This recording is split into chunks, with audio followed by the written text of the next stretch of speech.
자, 그거는 이제 국제적인 문제고, 우리는 이런 자기를 선과 악을 구별하는 자리에서 한번 천천히 생각을 해보는 거예요. 내가 이기적일 때 그게 악이 될 수 있나? 이렇게 물어보면 답이 안 나오거든요. 그런데, 저 사람이 이기적이었을 때 저게 선인가 악인가? 이렇게 구별을 해보세요. 다른 사람이 되게 이기적일 때, 그게 선인가 악인가? 다른 사람이 이기적일 때와 내가 이기적일 때 에너지가 다를 리는 없거든요. 그런데 일단 내 거에 대해서는 변호사가 붙고 남의 거에 대해서는 검사가 달라붙거든. 그래서 판단할 때 그래서 이게 혼란이 와요. 직접 예를 들어서 그렇게 이제 그런 내가 저 사람한테 이렇게 좀 이기적인 행동을 안 하고 그런 마음을 예를 들어서 가졌다.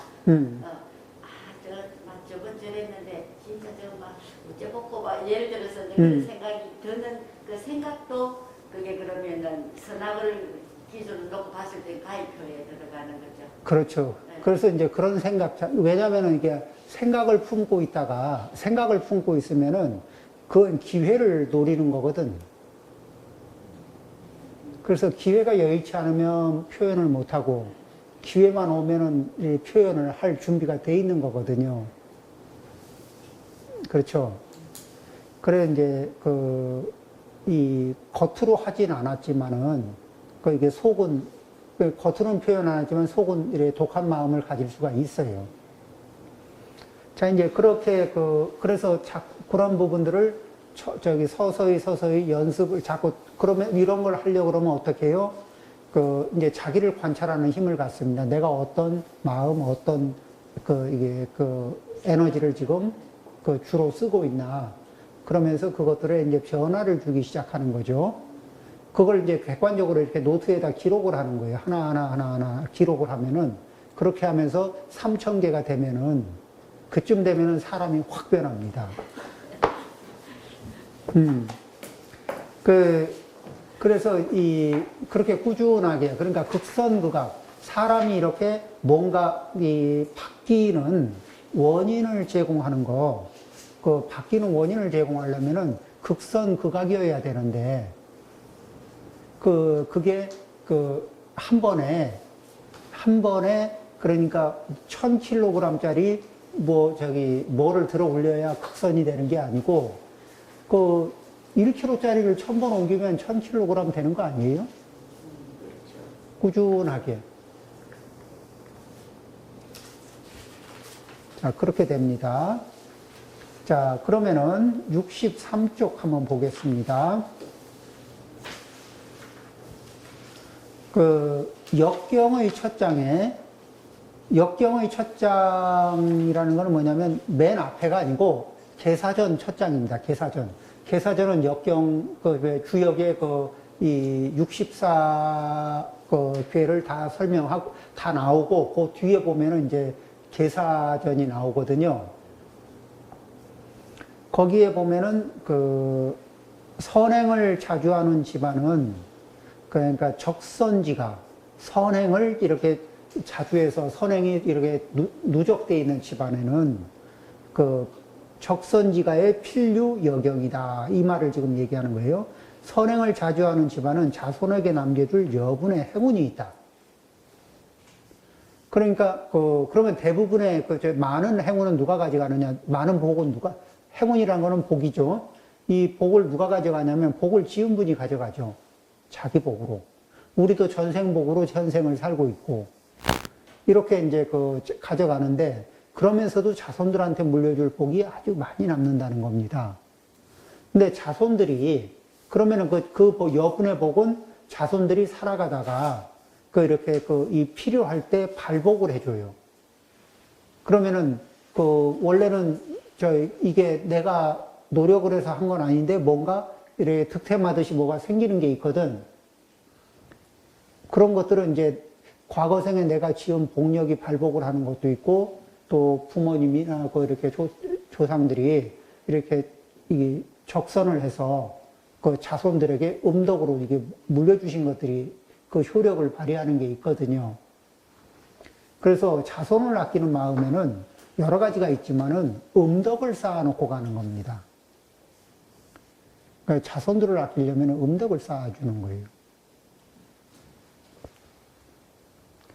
당신은 이 말을 믿는가? 나는 그렇다고 대답했다. 우리는 이제 여기에서 어떤 거를 요범 선생은 나는 그렇다고 대답했다. 이랬는데, 이게 믿느냐? 그러면, 예, 믿습니다. 우리도 그렇게 대답은 할 수 있죠. 그런데 우리는 믿다가 3일 믿고, 그 다음날, 4일째는 잊어버릴 수가 있어. 그렇잖아요. 오늘 믿고, 내일도 믿고, 모레까지 믿었는데, 그 다음에 그냥 새까맣게 잊어버릴 수 있어요. 그런데 이 요범 선생은 어떻게 했냐면은, 이 말을 믿느냐 하니까 믿습니다. 그리고 이제 그 다음에 또 다음 얘기를 조금 더 듣고 결심을 합니다. 믿는 마음에 결심을 하거든요. 그리고 결심을 하고는 결심한 것을 평생 실천합니다. 그러니까 이 말이 내가 하는 말 한마디가 내 심정적인 동의만을 주느냐 아니면은 내 신업과 구업과 의업을 동반해서 실천력을 얹어서 대답을 하느냐. 이제 예전에는 뭔 얘기를 하냐면은 이제 어떤 판단을 하려면 이게 어떤 인지적인 문제에서 인지적인 부분이 분명해야 될 거 아니에요. 인식을 정확하게 하고 그 다음에 그것이 행과 일치를 해야 이래야 이게 이치가 아는 영역이 가치가 있다 이렇게 얘기했어요.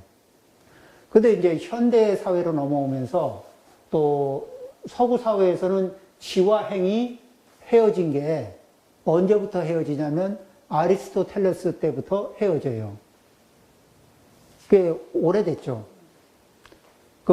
이게 이제 플라톤하고 아리스토텔레스가 스승 제자 사이인데 플라톤은 지행합일에 관한 그쪽으로 이렇게 생각을 가지고 있었고 아리스토텔레스로 오면은 이게 아는 것이 행으로 반드시 연결되지는 않고 또 그렇게 할 수도 없다 이런 쪽으로 이제 되기도 하죠.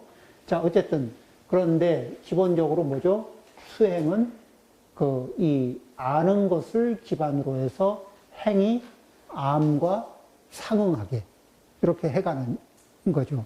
우리도 아는 만큼 행동이 안 되는 건 맞는데 그러면은 아는 만큼 행동이 이루어지진 않지만 아는 만큼 행동이 이루어질 수 있도록 노력을 하는 거예요. 그러면은 자 오늘은 1% 성공하고 내일은 2% 성공하고 또 모레는 3% 이렇게 조금씩 퍼센티지를 올려가는 거예요. 그러면서 꾸준하게 이렇게 잊어버리지 않고 또 소홀히 하지 않고 계속 이렇게 하다 보면 어느 순간에는 이게 꽤 높은 수준으로 실천력을 가져요. 그래서 5개 10선을 실천하는데 이게 처음에 해보면 이제 5개 10선도 한 60% 정도 60에서 한 70% 이런 정도 실천하잖아요. 5개 10선을 그럼 이제 인도에 태어난다는 거예요. 그러면은 90% 이상 이렇게 하게 되면은 그러면은 천상으로 가는 거지. 그래서 이렇듯이 그러면은 저도 5개 10선을 했는데 이 10% 이러면은 좀 안 한 건 아니지만 좀 약하잖아요. 그러면 그래도 복은 있어요. 그러면 어디 이 복으로 어디 아래쪽 동네에 가서도 복을 누릴 수가 있어요. 그 중에 이제 이 축생으로 태어나서 복을 많이 누리는 것들은 이제 애완동물이라든지, 그쵸. 애완동물 이렇게 이 호사를 누리는 걸 보면은 그 어디 힘든 나라에 태어난 사람들보다 힘든 여건에 있는 사람들보다 엄청 좋더라고요. 그래도 또 뭐 그렇다고 애완동물이 되고 싶은 생각은 별로 없죠. 왜냐하면은 그 차원 자체가 얕고. 자기가 사람인 줄 알아요. 네, 사람하고 어울리다 보면 그렇게 또 사람인 줄 아는. 자, 64쪽에, 이 64쪽에 요범 선생 하는 자리 있죠? 네. 자, 그럼 요범 선생이 그의 운명을 바꿀 수 있었으면 선근과 행운으로 좋은 조언을 믿을 수 있었기 때문이다. 자, 그러면은 여기에서 뭔 얘기냐면 선근을 하나라도 쌓아놓으면 그러면 선근과 상응하는 말이 잘 들려요. 그러면 뭐냐면 악근을 쌓아놓잖아요. 그러면은 그쪽에 악한 업과 상응하는 말이 잘 들려요. 그러니까 왜 유유상종 하잖아요. 선한 사람들은 선한 사람들끼리 뭉치고 세상 되게 재밌습니다. 우리는 이렇게 사기꾼을 찾기도 어려운데 사기꾼들은 지들끼리 뭉쳐서 살아요. 그리고 이 일대의 사기꾼 계보를 자기들은 다 꿰고 있어요. 우리는 잘 모르잖아요. 누가 그런 사람인지. 그 다음에 또 이제 주먹을 쓰는 분들은요.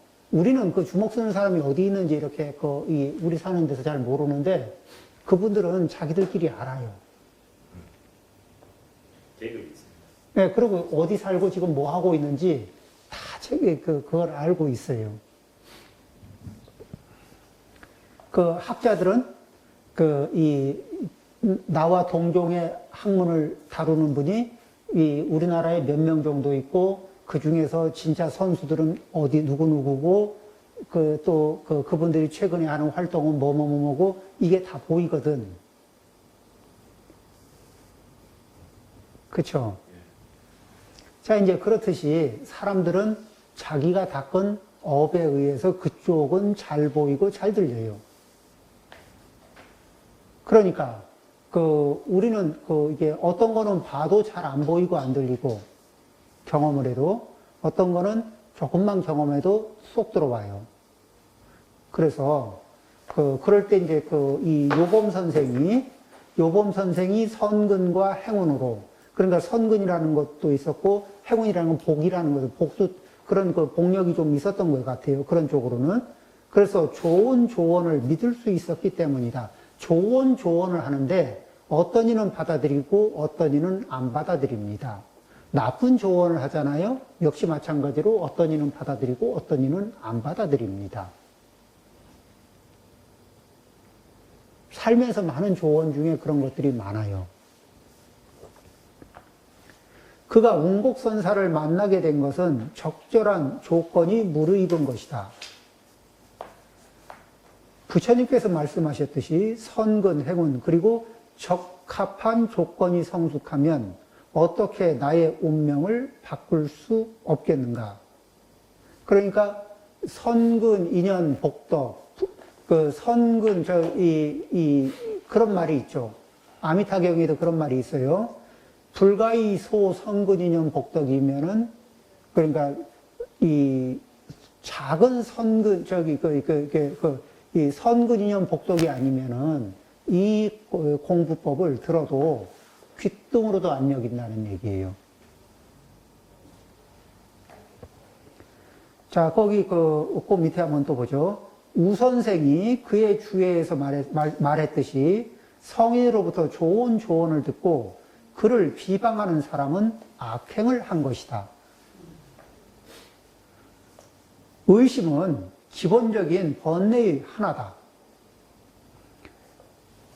좋은 조언은 이 세상과 그 너머에 있는 이 성인들의 가르침이다. 그 너머의 세상에 있는 성인들의 가르침이다. 후대의 사람들이 이 가르침들을 경전이라고 불렀다.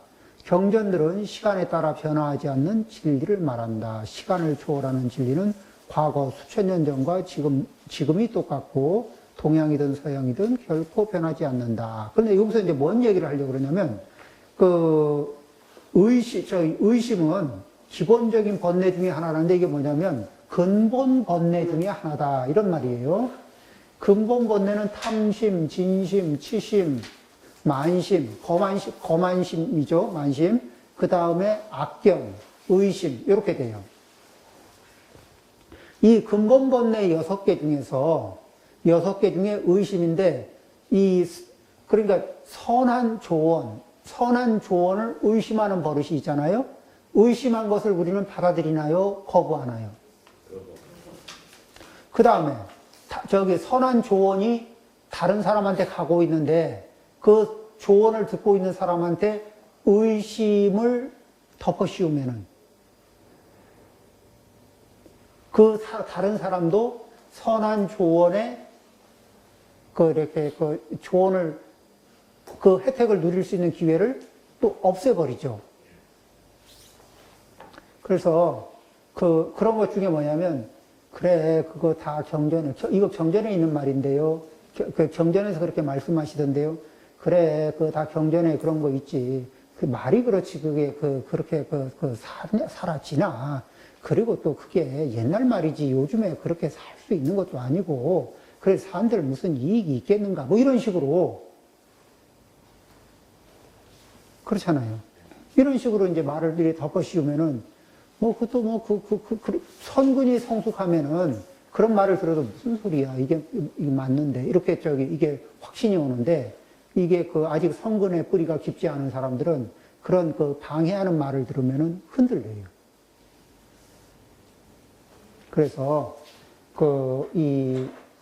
우리는 스스로도 이런 성인들의 말씀을 듣고 그걸 의심하는 것은 그 자체가 악행을 하는 거다. 왜냐하면 그것은 나에게도 선한 작용을 하고 다른 사람한테도 선한 작용을 하는데 이게 성인들의 선한 말씀이 선한 작용을 일으키는 그 흐름을 끊어버리기 때문에 그래요. 그러면은 여기에서 이제 우리는 이 요범 선생은 이 말씀을 그냥 운곡선사를 통해서 다 받아들였어요.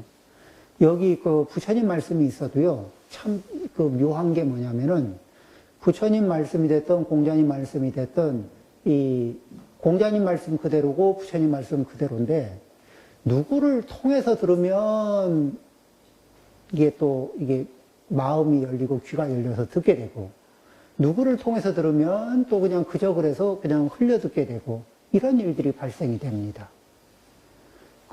이 요범 선생은 운곡선사를 통해서 들은 거예요. 그러면서 귀가 열렸어요. 이거는 뭐죠? 운곡선사와 깊은 인연이 있었던 것 같아요. 그래서 그렇게 이제 그런 매개 역할을 잘해주는 분들을 뭐라 그러죠? 그런 분들을 이게 선지식이라고 얘기하죠. 그런 이제 선지식 만나기를 바라는 그런 발언, 이런 것들은, 그래서 내 업이 견고해서 잘 변화의 가능성이 없다가도 그런 인연을 만나면은 움직입니다. 그래서 그런 조건이 돼서 성인의 말씀, 또 좋은 조언을 믿고 받아들이고 믿을 수 있고, 이런 상태가 되면 그것이 마음의 중심이 되면서 어떻게 자신의 운명을 바꿀 수 없겠는가. 그렇게 됐는데 당연히 바뀔 수 있게 되는 거죠. 자, 여기 65쪽 끝에 보면은 주에서 또한 좋은 조언을 듣고 믿는 사람은 해군과 공덕의 상을 갖게 될 것이다. 당연히 그렇게 되죠.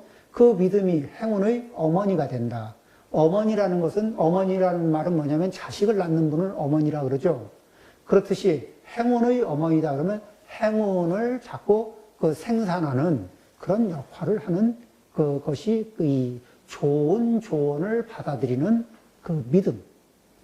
그 이 세상에는 믿음이 그 악한 것을 믿는 사람들도 있고 선한 걸 믿는 사람들도 있는데 선한 조언을 받아들이는 거 이런 것들은 그럼 이제 그것 중에는 그 뭘 기준으로 이게 얘기하냐면 세상의 경전이라고 하는 것들이 있잖아요.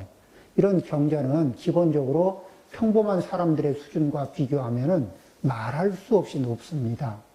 그리고 그 중에서 이 지혜로부터 나온 것이냐, 경험으로부터 나온 것이냐, 이렇게 물어볼 때, 이 경험으로부터 나온 것들은 이게 뭐죠? 시간이 흐르거나 장소가 바뀌면 적용이 안 돼요. 그러니까, 이 문제가 생깁니다. 그때는 그랬고, 그 장소에서는 그랬고, 그 시절엔 그랬지만, 지금은 안 맞다. 우리 그런 말도 많이 하죠. 그때는 옳고 지금은 그러다. 이런 말들도 있잖아요. 이런 것들은 뭐냐면 그 경험치에서 나온 말들은 그래요. 그런데 그 부처님 말씀이나 이렇게 이 부처님 말씀을 우리가 들어보고 금강경 말씀을 이렇게 들어보고 하다 보면은 금강경은 과거에도 옳았고 지금도 옳고 동양에서도 옳고 서양 가서 서양 사람들이 적용해서 해봐도 옳은 거예요. 이렇게, 이런 것들은 뭐죠? 이 진리의, 이게 본 바탕으로부터 이게 흘러나온 것들이기 때문에, 그래서 이 부처님은 뭐라고 하셨냐면은, 나는 이 옛 길을 발견한 사람이다. 그러니까 옛 길이라는 건 뭐예요? 옛날에 부처님들이 가셨고, 옛날에 부처님들이 발견하신 또 가야 할, 모든 존재들이 가야 할 그 길을 발견하고 그 길에 관해서 이야기한 것이다. 이런 이제 그 말씀을 하시는 게 있어요. 그러니까 새삼스럽게 새로 만들고 새로 이렇게 창조한 것이 아니고, 그런 이 이야기를 이제 우리가 잘 생각을 해봅니다. 어머니는 낳아서 기르는 것을 의미한다. 모든 행운과 공덕은 성인의 가르침을 믿는 것으로부터 생긴다. 만약 성인들의 가르침과 말들을 믿을 수 있다면 이로부터 무한한 행운과 공덕이 비롯함을 발견하게 된다. 요범 선생은 실로 희귀한 사람으로서 선사의 가르침을 듣자 이를 깊게 믿었다. 지금 이제 우리가 이 요범사원을 전부 다 이 책을 다 읽어보신 분들도 있고, 이렇게 일부분만 읽어보신 분들도 있을 겁니다. 근데 아마 이거를 앞에서부터 뒤에까지 쭉 한번 다 읽어봤으면은, 많은, 내가 그래도 한평생 이 불자로 살았는데, 근데 이걸 읽어보니까 이 놓친 부분이 꽤 많구나. 잘못 기준을 잡은 게 꽤 많구나. 이런 것들을, 이 고승의 이야기가 아니라, 부처님의 이 제자로서 살아갔던 제가 거사의 라이프 스토리, 그리고 그분이 한 생을 이렇게 운곡선사의 가르침을 가슴에 새기고 믿고 실천했던, 그러면서 마지막 인생을 돌아보면서 자식에게 남겨준 이 글, 그리고 이것을 이 전공법사가 지금 강해를 했죠. 예, 그런데 이 전공법사는 또 이게 이 경학에, 경전에 또 수행에 아주 정통하신 분이죠. 이런 분이 이 내용을 왜 이야기하느냐, 이걸 왜 특별히 강의를 하느냐, 그러면 이게 불교 입문서라고 본 겁니다. 이 바탕 위에서 이런 마음 자세에서 이렇게 마음을 쓰고 행동을 하고 이 기반이 있으면은 그 위에 복덕을 지으면 복덕이 쌓이고, 선행을 지으면 선행이 쌓이고, 선근을 단련하면 선근이 성장하고, 이렇게 되어 간다는 거예요. 그래서 이 세상에는 여러 가지 이게 이 불교 개론이 있겠지만은 그런 개론이 아니라 이런 수행을 기반으로 하기 위해서는 이 요범사후는 불교에 이게 정확하게 발을 디디는 입문서로서의 역할을 합니다. 그래서 그 이 진도 나가는 것 말고도 짬짬이 앞에 뒤에 이렇게 그 여러 번 읽어보시면은 크게 도움이 될 겁니다. 예, 10분 쉬었다 하겠습니다.